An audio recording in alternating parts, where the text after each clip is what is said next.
Hey everyone, Pupsker here, and today we're going to go over Tower of Fantasy, general review for the game, and go over if it's worth playing free to play, as it is a gacha anime game, and usually, some people are a little wary of those if they are free to play. So what exactly is Tower of Fantasy? Well, if you know anything about Genshin Impact, you'll know that it's a very similar style of game to Genshin Impact. Open world, anime styled. The difference between Genshin Impact and this one is, in this game, you carry 3 weapons at a time, and you can choose what character you run around with instead of, in like Genshin Impact, jumping between your different weapons when using them. In this one, you swap between your weapons, but you stay as whichever character you choose to play, whether that be your custom character model or your weapon character models. You can have a guild/crew as it is an MMO, so there are servers. There are world bosses that you can go around in, and you can actually get the SSR high tier weapons from those world bosses if you get a lucky drop. You do have to use, little item loot key to actually get that, but there is a chance that you get the SSR standard banner type weapons. So this game is pretty good at getting an account buffed up if you're free to play with the standard type banner. And it's actually really nice in that regard. So that's why I definitely think it might be worth playing more so if you are free to play over not. But hey, it is an MMO, so you can wander around, find people in the world, generally fight things with people, but it's generally the same similar structure as Genshin Impact. You run the story mode essentially solo, you learn all about the game, it's a fun time, and then you go on afterwards, level up your weapons, get stuff stronger, and just increase your power level. The gameplay loop is pretty much the same as Genshin Impact, okay? Like, there's no surprise people are saying it's a Genshin Impact clone. It's because like any sort of open world style game like that's probably gonna be called a Genshin Impact clone. Kind of like how Genshin Impact was called a Breath of the Wild clone. That's just how games are nowadays, okay? They're derivative upon each other and then they expand. There's now a ton of open world anime styled games like Genshin Impact, Tower of Fantasy, what have you, and it seems like it's a very popular gacha game type model, so it's gonna continue being popular, and me being the anime man I am are probably going to continue playing random gacha anime games like Genshin Impact and Tower of Fantasy, so you'll see random videos about that. Hopefully you like it. If not, RIP. So that's the general what is Tower of Fantasy, open world anime style game. It has the same general daily stuff you do as you would in Genshin Impact. You run general like dungeons, raid type stuff, bosses if you want. You use up your daily resources, run your daily quests, and that's pretty much the end game loop. You can also play with PvP and do that.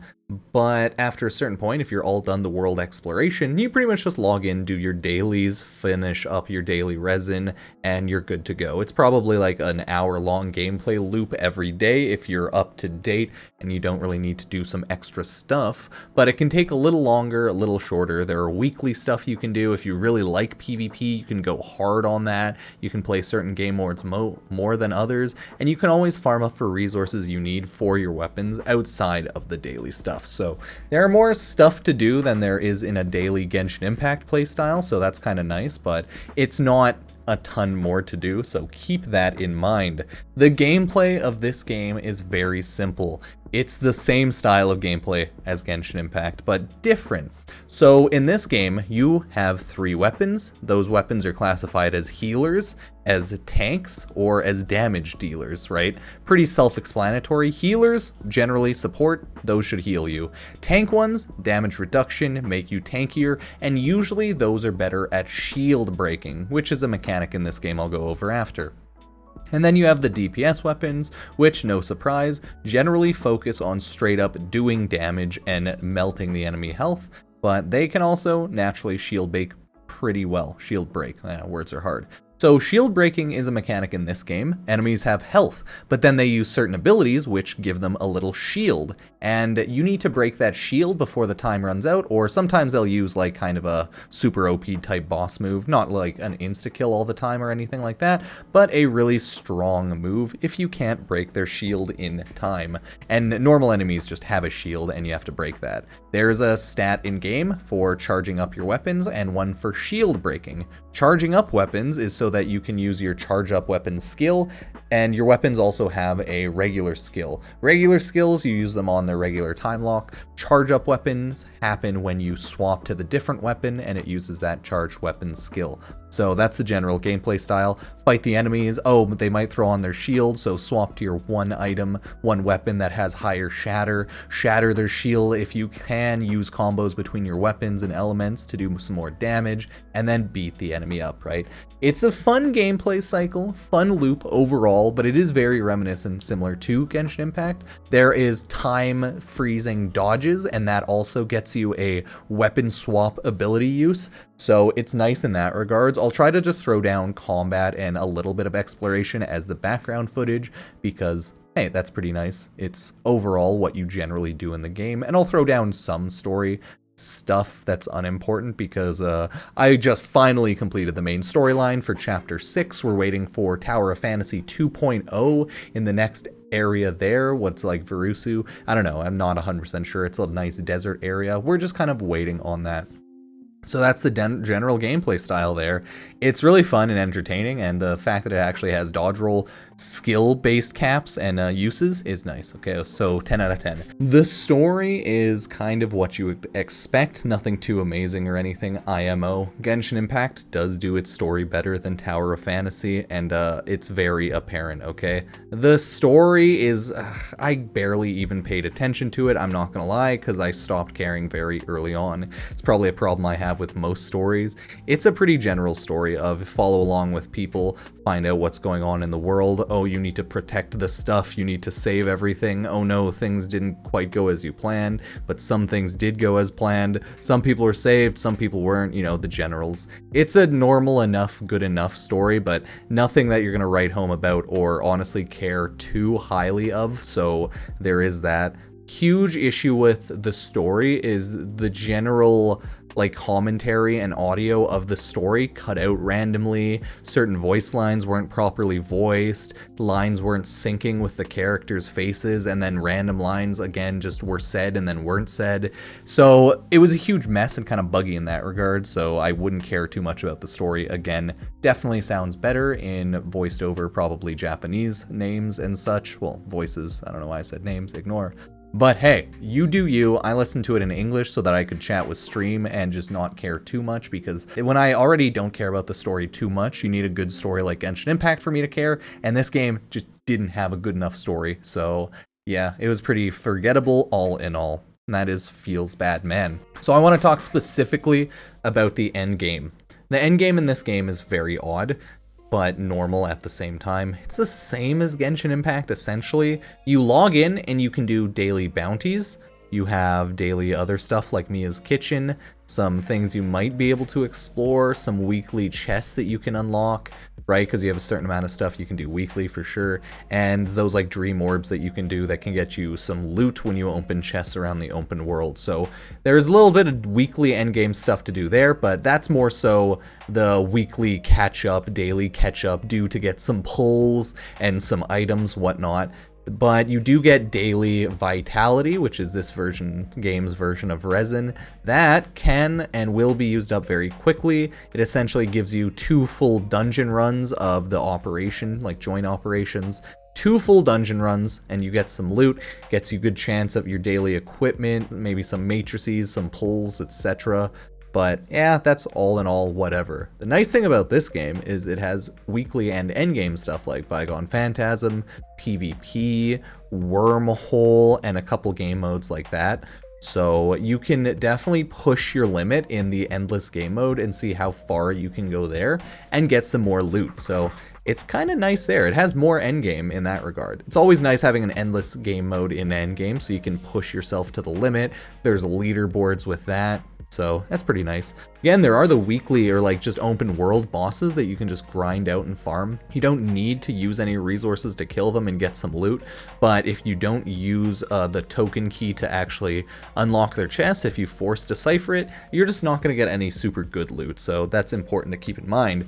But if you do really like world bossing and bossing in that regard, you can just straight up go around and fight world bosses constantly, jump channel to channel via joining people's party in like world chat or what have you, and just kill all the bosses. So endgame there isn't too bad, but you'll always run into the issue where you kind of just log in every day to get your dailies done, fight your enemies, dungeons, bosses, and then log out. It's not like endgame in these types of games will keep you playing 10 hours a day, every day for months. No, no, no. That's just not a realistic style of endgame for games these days, so I just wouldn't expect that unless it's like a huge expansion pack, like if a Destiny expansion pack came out or a World of Warcraft expansion pack came out.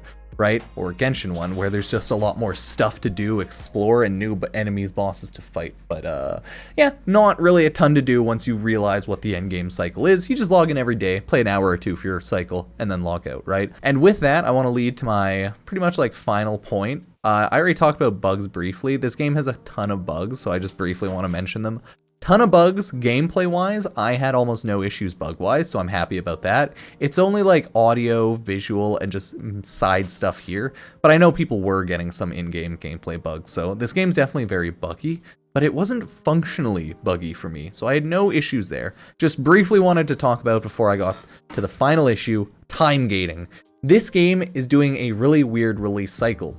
If we want to compare it to Genshin Impact time gates, like your adventure level 55 to 60 and then therefore 60 on, right? You get like so slow amounts of experience, whereas in Tower of Fantasy, your level cap is increased every day on release until I think like 80 days later, 88 days later, something like that, until the max level of, I believe like 80 or 90 will be reached. So it has a very weird time gating cycle like that. You just have to hit the max level and then wait for that to be increased, which is doing a weird thing because they're increasing server EXP amounts to like 500%. So if people are just starting the game, they're leveling up at such a fast rate that their gear and their like damage levels can't keep up. So they're being severely underpowered for where they are in like their character level. So let's say currently the cap is like 54 or 56. Starting the game right now, people will hit 54 or 56 within like the first 3 chapters or something, right? Because there's a lot of 500% XP bonuses on certain servers right now. So the game's balanced really messed up there because they kind of just didn't know what to do clearly, and that's kind of goofed with the time gating. If you're like me and you kept up with the game, you're pretty much at a good enough power level and a good enough game in character level that you're fine, but it's starting to get really ridiculous. So the game is not balanced properly around levels and time gates, okay? So that's one big issue the game has. It is just straight up not balanced properly with levels, and that leads to leveling issues and damage issues and power level issues depending on where you're at in the game. So that is a huge issue for the game. You can definitely just ignore it and just do side stuff, so it's not a massive issue. Like you can just do lower level joint operations and lower level this, lower level that in order to get gear until your CS is higher, but it just really messes with people, okay? Because there's certain things you can't do. You can't continue on in the story. You have to do specific lower level content, and that's just not a good way to go about it. So that just kind of messes the game up. So that's my general review for Tower of Fantasy. It's a good gacha game. You can 100% play free-to-play really well. In my free-to-play account, I'm a DPS. I have a heals, a DPS, and a DPS. And both of my DPSs are 2-star SSR weapons. So I've gotten 3 pulls of them. So, I mean, overall, not bad. My damage is really decent. I don't have the best heals, and I don't have an optimal perfect team or anything. But that's okay, because I'm just building with what I get, as I am a free-to-play player. I am not done exploration. Exploration gives you a ton of free-to-play pulls early on, so once I 100% that, I'll probably have a really strong, solid team. So this game is honestly really fair and really nice for free-to-play players. I could do the banner pulls for the limited time stuff and guarantee at least one character If, you know, you grind up and save enough loot, you can do that. So it's a pretty good game. I like it. And if you like Genshin Impact, you'll probably like playing around in this game for a bit, especially since sometimes Genshin Impact has its slow points, even though right now Sumeru just came out. So I'll have videos on that out as well. So thank you all for watching. I do appreciate it. Sub, like, and check out the Twitch if you want to support the channel, and check out any of my other Tower of Fantasy videos if you want to be nice. Thank you, and I'll see you next time.